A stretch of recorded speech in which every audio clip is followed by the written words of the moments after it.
नंदी बयल चढ़ी आइल महादेव राजा हिमाचल के द्वार। नंदी बयल चढ़ी आइल महादेव राजा हिमाचल के द्वार। हथिया चस आवे पचास आवे भूत बयतल बरियात।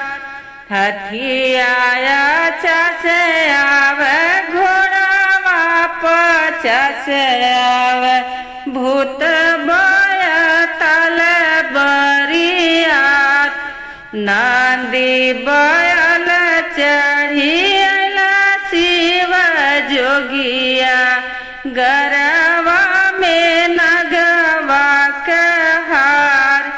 गरवा में नगवा कहार पहिर नहीं मंचल राजा पियारी धोतिया।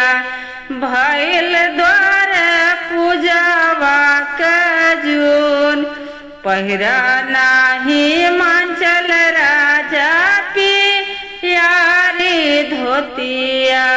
भैल द्वार पूजावा कजून जय सही मंचल राजा शिव गोड़ावा धोआ। सरप छोड़ाला फूफुकार जय सही मंचल राजा शिव गोड़ावा धोआ। सरप छोड़ाला फूफुकार रोवेलिनी गौरा हो रोवेलिनी मना मैया।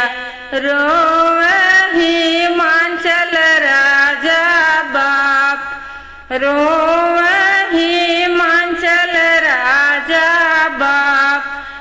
काहे खातिर गौरा हो कोखी मोरी जाना मालो।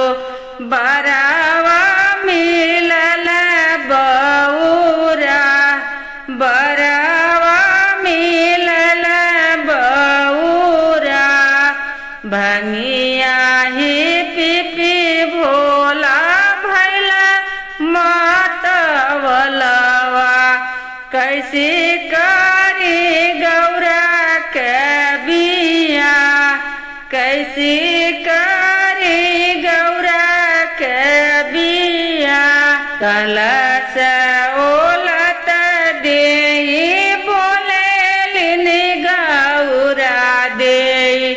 सुनी शिवाय रज हमार सुनी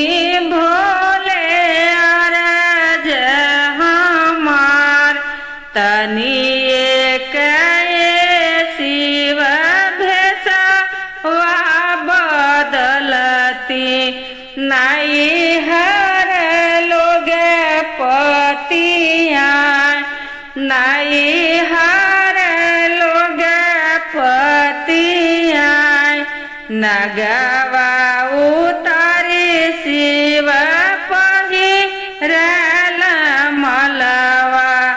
सिरवा पे बांधल मऊर सिरवा पे बांधल मऊर।